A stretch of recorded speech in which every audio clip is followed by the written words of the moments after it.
Mr.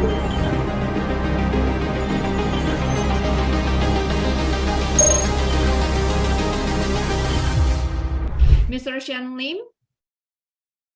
Hi. Okay, hi Yeah, sir, how are hi. you? Good. Yeah, Good. hi, Shanlim. Hi. Yeah, Okay, nice to meeting you. Thank Nice to you. meet you, Nice to. sir. I've been following your program, and I must tell you, well done. Okay, thank you very much. Thank you, Yeah. sir. Okay, I'd like to share a brief profile of Mr. Shane. Mr. Shane is a senior vice president of Easy Council and had spent 16 years there managing Easy Council cybersecurity business globally. He managed Easy Council office and partner across 145 countries that deliver training and certification, cybersecurity advisory, and technology business. First of all, we would like to say thank you so much, sir, for becoming one of our guest speaker for today. Before we start your session, I will remind you, you have a 20-minute for presentation, your materials, and then 5 minutes for question and answer. And kita mulai aja, Pak Agus. Yes. Without further ado, let's Great. start. Mr. Shane, time is yours. Is it on show now? Yes, sir. Yeah. We can see. Got it? Yeah. Yes. Yeah. Wonderful. Okay, good. So first of all, selamat pagi to all the ibu-ibu, bapa-bapa yang dihormati in this session today. I am very, very thankful, and of course, a big thank you to Multimatics and Karya Talent for the invite today and an opportunity to be with all of you. So thank you. So my topic really is on defending against advanced cyber threat, not just the ordinary cyber threat, but the advanced ones. So with 20 minutes, I really cannot share a lot that I would love to. I would love to take like 3 hours, but with this time given to me, I want to touch on some of this advanced cyber threat and how the digital enterprise of today, not just in Indonesia, but around the world, the kind of challenges that they have and how do they go about, mitigating such a risk. So let me go to my next screen. Let me know if the screen has changed. Right. Got it? You got a screen? Okay. So let's start by talking about the enterprise first, right? I want to define this so that we understand what do we mean by the digital enterprise. So a traditional enterprise, many of us work in companies. I think all of us has been working for, some of us 10 years, 20 years, 30 years, 40 years, and we work in our own little niche, right? We offer our products and our services in the market. And the more international you go, obviously, the more you need to have digital, right? Your own enterprise typically have your own business model, the way you distribute your service and product, the way you earn profits, right? You have your own internal processes that your people are very familiar with. And of course, that affects the culture of your company. And it affects the people and the skills that work in your company, what they can do, what they cannot do. But the traditional enterprise today can no longer survive as a traditional enterprise. I can tell you in nearly every vertical, in nearly every economy, the traditional enterprise is leveraging technology in order to keep up, right? Forget about being competitive, about being number 1 or top 10, but to keep up and to ensure that, they are doing okay. You can talk even about traditional crop planting, right? These guys are using IoT devices, drones, to ensure, productivity, to ensure output. For example, in Malaysia, where they have huge palm oil plantations, they use a lot of IoT in order to do inspection, so on and so forth. Now, this is a traditional enterprise leveraging digital. So what do they typically do to get to, right, the competitive stage? What they do is we have to switch on what we call digital services. We have to leverage typically cloud. We leverage IoT, or what we call internet, right? Devices over the internet, right? Or operational technology, OT, or what we spoke about much earlier with all the other speakers in AI, machine learning, big data. Our previous speaker, Dr. Donnie, I think, right, spoke so much about big data and, very impressive. Mobile technology, you have to have all of this in order to make that transition. And tons of enterprises are today making this digital transformation into becoming the true digital enterprise. But I'll share with you the challenges that we'll face. And when you arrive at being a digital enterprise and you look at huge companies like Tencent, you look at huge companies like Microsoft, right, Amazon, that are, great in the use of digital, you have arrived. You have people that work in these companies that are agile, right, in decision making. They collaborate more. They are able to innovate and make changes to their products, to their business model, to their processes. And I tell you what's great about this digital enterprise is you look at the change towards the culture, towards the people and the skills. More and more, you will need people with the right skills to manage a digital enterprise, right? You cannot just transform without having the people come along. So we see examples of a lot of countries, especially in ASEAN, that is pushing towards what we call the Industry 4.0, right? The dreams are lofty, right? The aims and aspirations are high, but the people are miles behind, right? You're not bringing society, you're not bringing the general population, you're not bringing the transformers, right, to be in line with your transformation. And that's where dangers starts to happen, right? So what's happening here, guys, is I want to tell you the differentiating and the defining factor in this transition is technology, right? You cannot make this move if you don't talk technology. That's simply impossible. So let's look at some of the challenges, because this digital enterprise that we're talking about is a complex animal, right? It is not easy to manage. I'll tell you some of the key reasons. Because of time is short, I tell you the number of reasons we can give you are critical, but I'll just give you a couple of them. Like, for example, IT infrastructure. Now, this battle between innovation, we want to compete using digital, and the need to stay safe and secure, right, is an ever, a very difficult fight. In fact, I see that it is so difficult. As a football fan, I always say, I think it's easier to get Liverpool fans and Manchester United fans to love each other.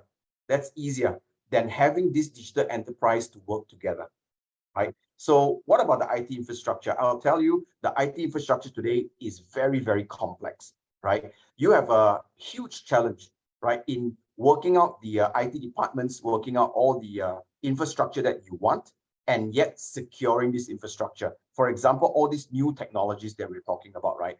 But like I said, you want the opportunity to be innovative. You want the opportunity to be competitive.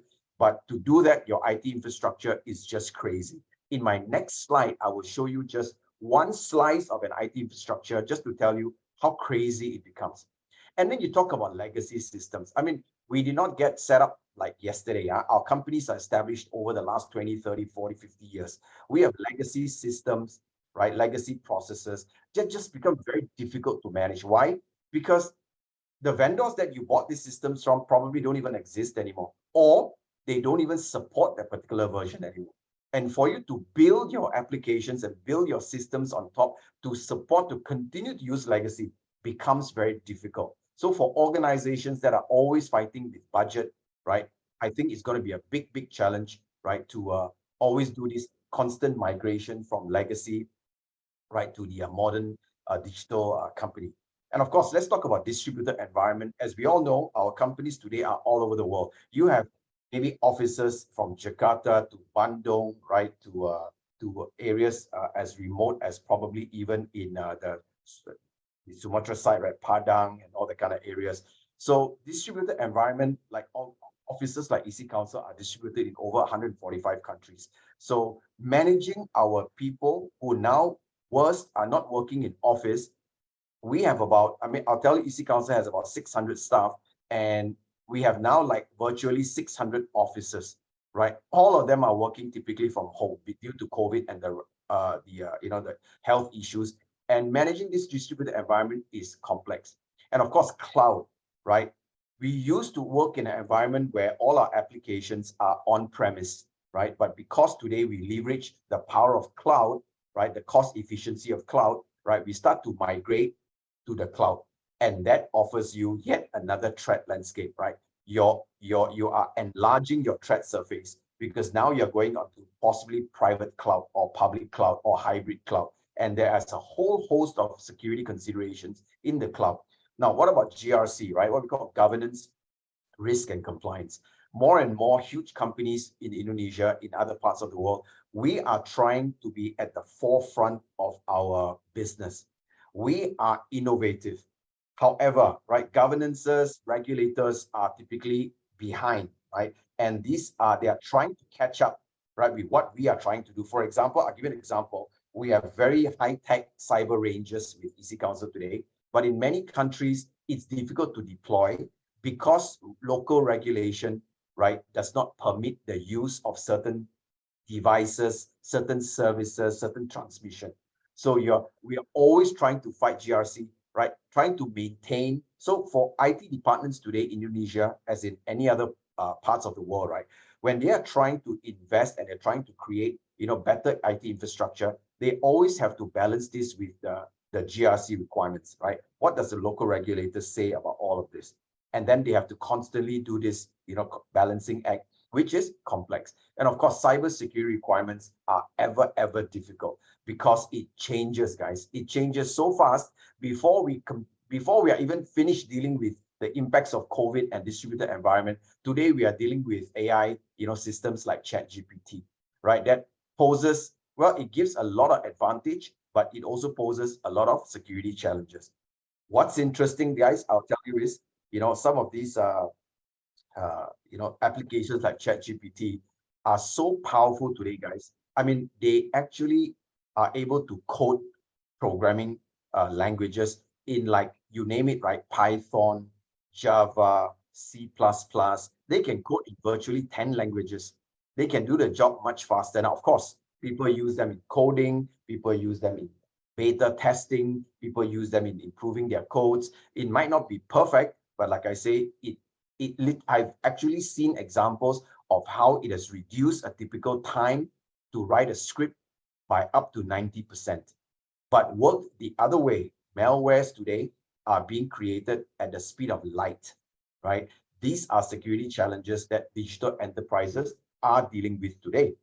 So I told you that in my next slide, I want to show you how complex technology is, right? How complex this IT infrastructure and all its applications, its firewalls, right? Its endpoint, its networks, its servers, and all that, how complicated it is. I just pick one slice and I call this the marketing stack. We have in our organizations, we have our technology stack, we have our marketing stack, financial stack. These are basically stacks of all the applications and hardware and software that typically we leverage to perform a function. So in this case, in marketing, I want to show you, right? I hope you have, you have a little bit of experience with some of these names, right? Who is WordPress? What do they do? What's HubSpot? What's Marketo, right? This is in one organization that has to work with Hootsuite, right? Optimizely, Binder, that then has to work with Google Ads, right? Google Analytics, SEMrush, that then has to work with Eventbrite, Primo, Terminus. They all work together, right, for the marketing purpose of a company. Can you imagine you are getting these players to play together, data moving between each of them, right, seamlessly, securely, right, all in order to achieve what we call in our marketing stack, content management systems, right, CRM systems, marketing automation, web analytics, right, search engine optimization or our SEO, right, pay-per-click systems, right, social media management, digital asset management, A/B testing, account-based marketing, so on and so forth. I'm somewhat involved in the works of some of these applications, having to work with each other, and I can tell you it's a huge headache because some of these APIs work, some of these has to be custom API, and then you talk about where the data sits, how the data is transmitted, is it encrypted, is it not, where is it stored, who has access. I tell you, this alone can take up all your time. Forget about your other technology stacks, your financial and the rest. These are the complexity of managing a digital enterprise. Now, are we moving towards it? I'll tell you, yes, right? If you look at the way from 2020, 2021 forward, I will tell you that more and more organizations are going towards the digital transformation. Now, this is one of the reasons why, ladies and gentlemen, the risk in cybersecurity is getting higher because more and more enterprises are coming on board. And I can tell you, they always have a particular mentality called the EBSM mentality, equipment-based security mentality. We will buy our way to be secure. The problem is the organization is alive. It is the people like you and me that determines the success of that migration, the success of your security posture, right? How smart are you? How up to date are you? How skilled are you, right? Versus the underground community that are so innovative, so creative, right? You're no longer dealing with the sole hacker. You're dealing with well-oiled nation state players. Some of these hackers syndicates are so big, they act as an organization. They actually have their own human resource departments, right? Their own purchasing departments, right? Their own collection departments. You'll be surprised how complicated and how complex they themselves are today. So as we accelerate towards digital transformation, we expose ourselves more and more as we become more and more competitive as well. So this is like I said, a constant battle. How big is this battle? Let me talk about nominal GDPs, right? GDPs are gross domestic product. It is the measure of the total number of products and services that are created in a particular country. Like you talk about the GDP of Indonesia, right? As an example, the total gross domestic product, right? I will tell you that the biggest economy in the world, guess guys, I think you know it, but I'll tell you the biggest GDP, right, country is the United States, right? In 2022, right, reportedly 26 trillion. And why is the world going through this battle between the two giants? Because the next guy is coming very close, very fast. Rate of change much higher. And that's China. And that is 18.3 trillion. And it's coming up very fast. But guys, I want to tell you the fourth place player is a country called Japan. And that is at 4.9 trillion. So you see there's a big gap, right? Do you know who's number 3? Well, the number 3rd world's biggest economy is the underground economy. This is cybercrime, and it is worth 8.44 trillion, right, last year. What is more scary? So cybercrime is the world's 3rd largest economy. So you want to estimate how big that problem is, right? This is how big that problem is, okay? And to make it worse, like I said, we think this will outgrow a lot of economies simply because it will reach 10.5 trillion, right, in the next 2 years. So if you look at from 8 trillion to 10 trillion thereabouts, the growth rate is roughly like what, 12% per year?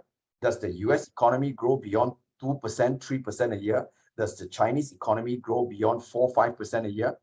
Impossible. So the fastest growing economy in the world is cybercrime. That's a big problem for all of us.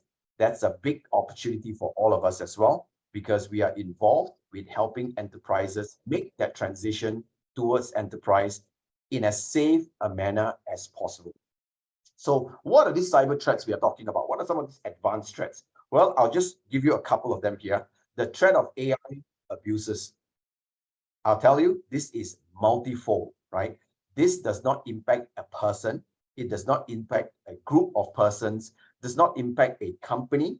It does not impact even a state or a country.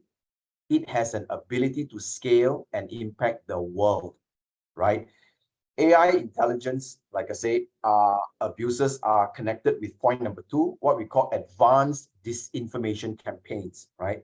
I will share some of this with you, but I'm sure you heard of issues of a company called Cambridge Analytica, right? They were actually called in to assist with the election campaigns of Ted Cruz, of Trump, right, in the US, right? This is the same, right, advanced disinformation. In Cambridge Analytica, I'm not sure if you knew this, but more than over 50 million Facebook user profiles were scraped off, categorized, and therefore very dedicated, crafted messages, advertisements are sent to them. Why?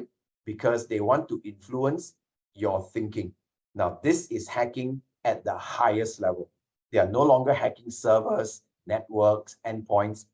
They're hacking the human mind, right? They are using this to influence your election campaign, right? So the person with the biggest and smartest, right, cyber capability can sway an entire nation, right, in using AI to scale information campaigns or disinformation campaigns.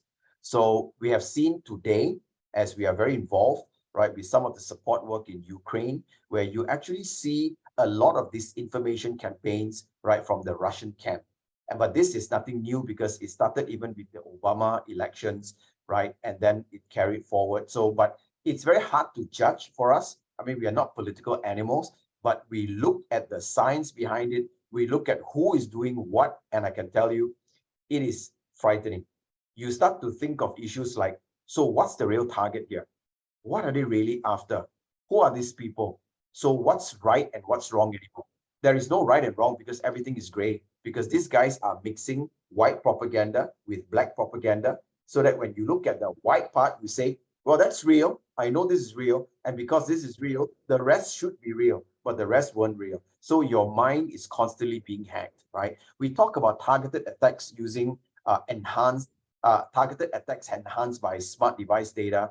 We talk about supply chain compromises because of software dependencies, human error, lack of analysis and control, right, in a space-based infrastructure, right, rise of advanced hybrid threats. No longer one attack vector working in itself, it comes in a form of a hybrid, right? It's a party of events that's happening at the same time, very complex to handle. And of course, skills shortage that some of us have heard about. I will just focus on this three in the interest of time. Let's look at the increased adoption of smart devices. This we are talking about IoT. We are talking about OT. We are talking about, right, distributed systems. We're using smart devices, right? IoT spending is going through the roof. Everybody uses IoT. For example, Jakarta MRT. You cannot operate Jakarta MRT that transports over million, right, people in 2019 before COVID hit, right? You cannot have that because you know why? Because you have to have a system that controls its rail traffic, its communication, its signals, right? Its security, right? Its passenger security, right? Its ticketing systems. Everything is controlled by IoT, by cameras, by sensors, right? And I tell you, this will go through the roof because every vertical we have looked at, like I say, from agriculture, right, from healthcare, right, to transportation, road transportation, air transportation, satellites, to everything in between, I tell you, are going to go onto the IoT. But yet, more and more dangers exist in this particular space. So first of all, the increased adoption is an issue, because when you don't have the talent to manage it, this adoption becomes an issue. So what are we looking at? Ransomware, conversions, invisibility, unencrypted rogue devices. What it simply means is that all these IoT devices are in themselves not built to be robust.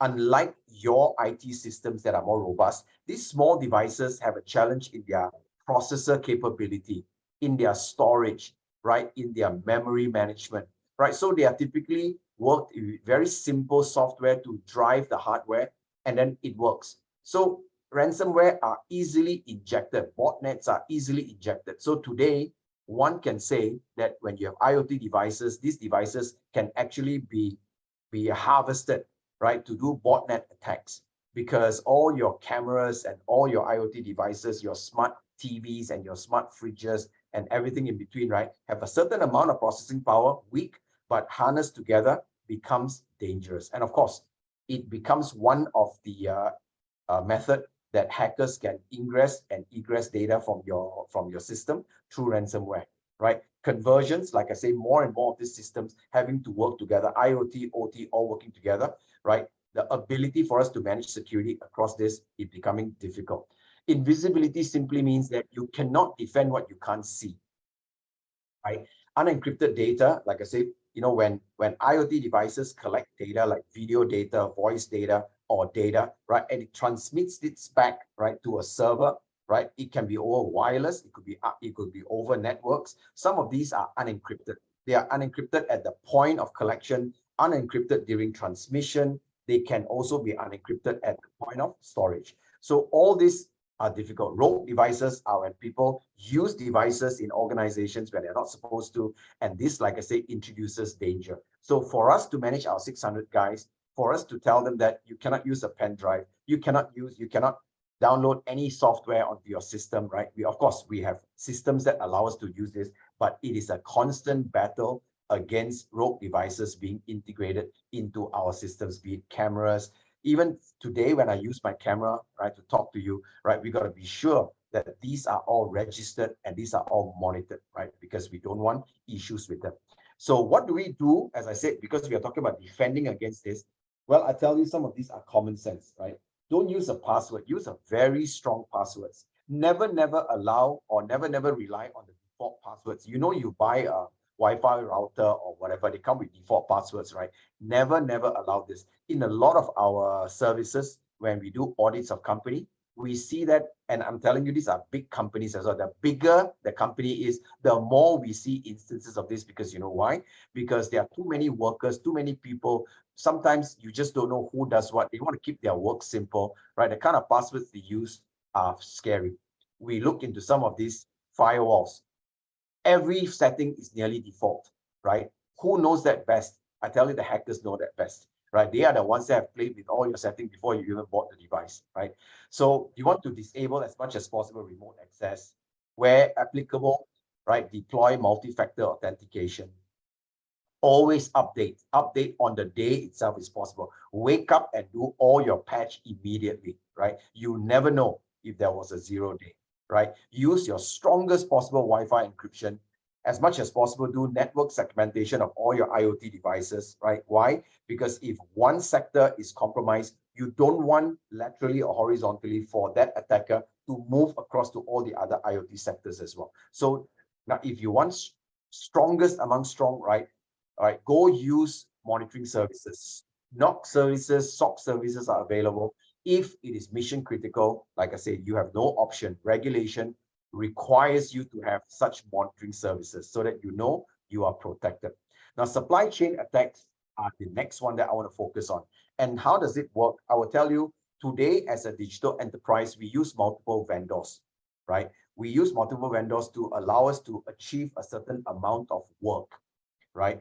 Now, what happens is today, hackers are no longer focused on me. They are focused on my vendor. So what they do is they attack the third-party provider and then find its way to me.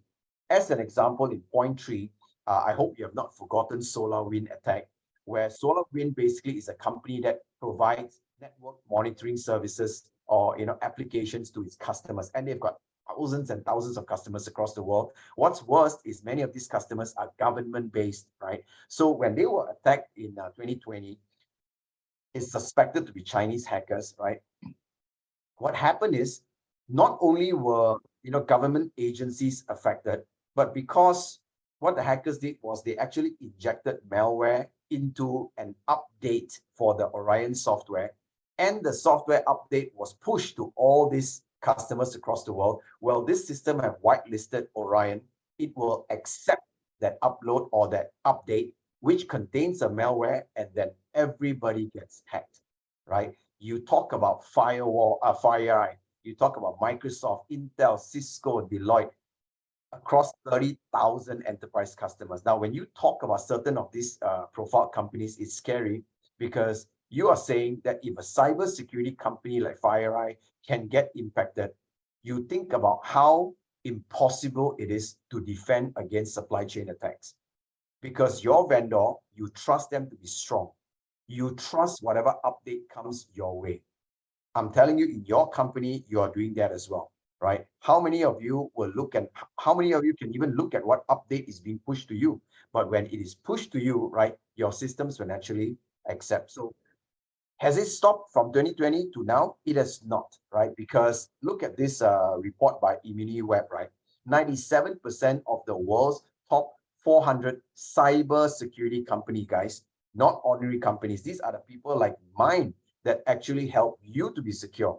They had data leaks, they had security incidents, all exposed on the dark web, right? So this is to tell you the complexity of managing, right, supply chain attacks, because we no longer, right, work on our own best ability. We have to leverage the strength of all our partners. In this case, we leverage Google, we leverage Microsoft, we leverage all our accounting HR systems from all these vendor providers, And we need to be very careful that their security posture might just impact our posture. So how do you make sure you manage your supply chain compromise? I've included a link here for you. Go and read more because it is very interesting, right? Now, last but not least, in terms of skills shortage, we knew a long time ago that there was a skills shortage, right? Last year, ISC Squared came up with a report that says that today it has exploded, and now it's no longer 1.2 million, then 1.5 million, it's 3.4 million. But I want to tell you this, it is 3.4 million of what I call not unemployed, but unemployability. You can hire people with credentials, but do they have the experience? Do they have the real skills that companies are demanding for? And I can tell you, report after report will tell you insufficient. So forget about hardware, forget about software, forget about digital transformation when you don't have the people to lead it, to architecture it, right? To test it, to maintain it.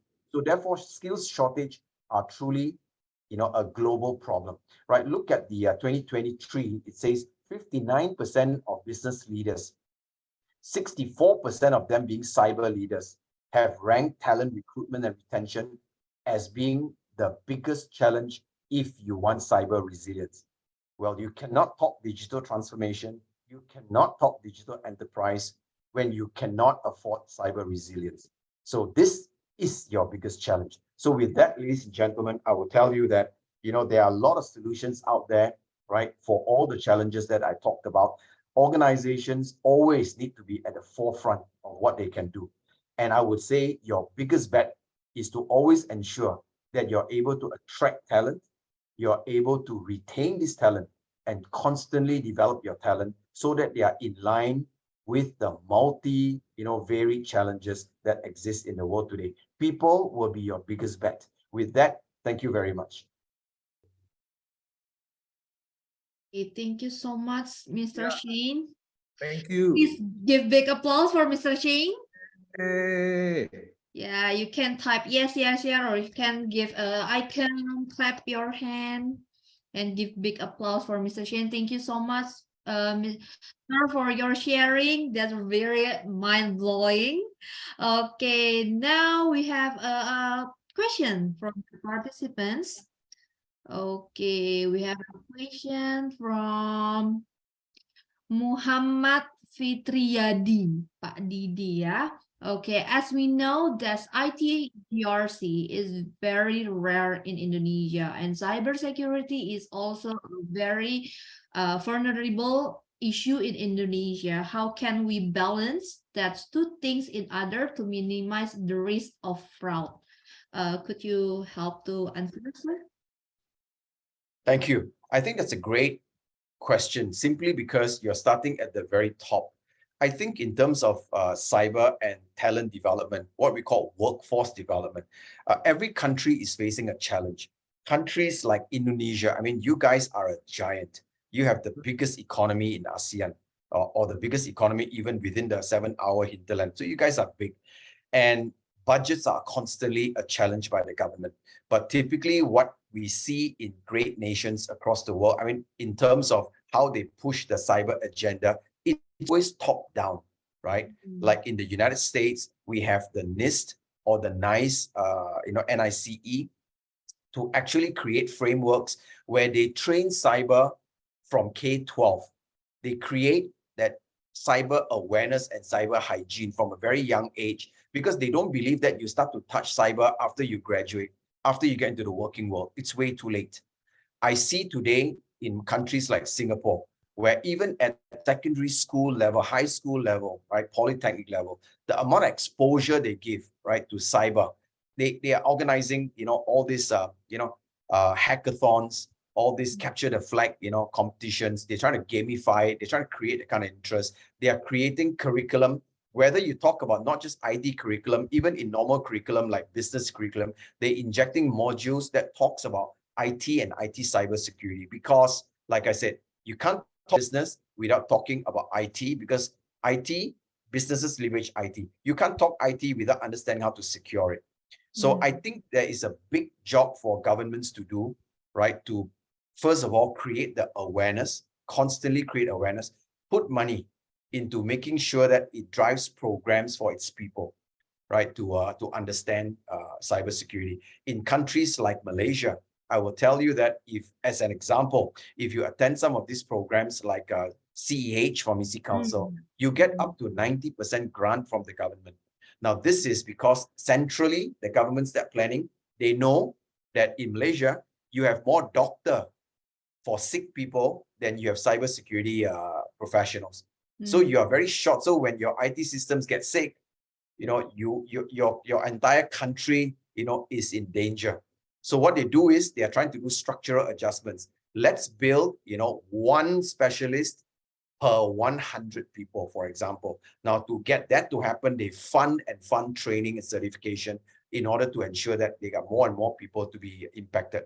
Enterprises can also play a role, right? Enterprises, because like I said, it's impossible for you to always do, you know, what we call attracting talent. Every football team in the world, great football teams, will have two strategies for manpower, right? They call it stock and flow, right? You have your own youth team, your own youth development, right? But you also buy talent, right? So in this case, great football teams cannot keep buying talent, right? You don't have an endless purse and you cannot build a great, you know, a great legend that way, right? So what you have to have great youth teams. So organizations need to have that internal program, set aside enough budget, right, to develop its people. Many of them are on the call today. You need that kind of support from your company because, like I said, when companies don't maintain, guess what? Another company will attract. And that is the biggest problem in the West today that we see. Oke, mungkin Pak Agus kalau berkenan boleh tolong sedikit memberikan summary, Pak. Ya, oke. So Bapak Ibu, semoga tetap semangat di sesi ini. Jadi ketika topiknya terkait dengan digital enterprise, tadi ada satu quote yang menarik dari Mr. Shen Lim ya. So ketika korporasi harus berinovasi, tapi di satu sisi juga harus secure ya. Yes. Jadi harus balance gitu ya. Jadi satu organisasi yang memang ingin mengedepankan inovasi, digital dan sebagainya. Jangan lupa di satu sisinya juga harus ada security. Bapak Ibu, kalau kita catat yang ada di Indonesia, lalu itu BSSN mencatat ada satu titik-titik anomali. Satu titik-titiknya apa tuh? 1.000, 10.000, 100.000, 1 juta. Bapak Ibu, 1 miliar Bapak Ibu, 1 miliar. Ada anomali yang terjadi seluruh region ya di Indonesia ya. 2 tahun lalu itu 1,6 anomali ya. Jadi memang apa ya? Tadi kalau dilihat ya GDP US, GDP Jepang, ternyata cyber security juga sangat dominan ya. Nah, bagaimana agar organisasi bisa prevent ya terkait dengan cyber threat? Ya, Mr. Shen mengatakan bahwa ya harus ada mendevelop ya. Tadi kalau dia bilang ada olahraga klub yang hebat dia bisa beli ya, tapi di internalnya pun juga harus develop ya. Nah, sebagaimana kita ketahui, Bapak Ibu, IC Council itu merupakan salah satu lembaga sertifikasi di bidang cyber security yang saya percaya di setiap perusahaan pasti punya sertifikasinya ya. Tadi Meta sudah menyampaikan ya, CEH, ya, itu kalau Bapak tadi lihat presentasinya BPJS Kesehatan, ada 2 logo tuh ya, CH dan juga CSFA ya. Jadi Bapak-Bapak dan Ibu-Ibu yang ingin mendevelop people di bidang cyber security, ya nanti bisa ambil sertifikasi IC Council di Multimetrics ya, Meta ya. Saya rasa begitu saja Meta.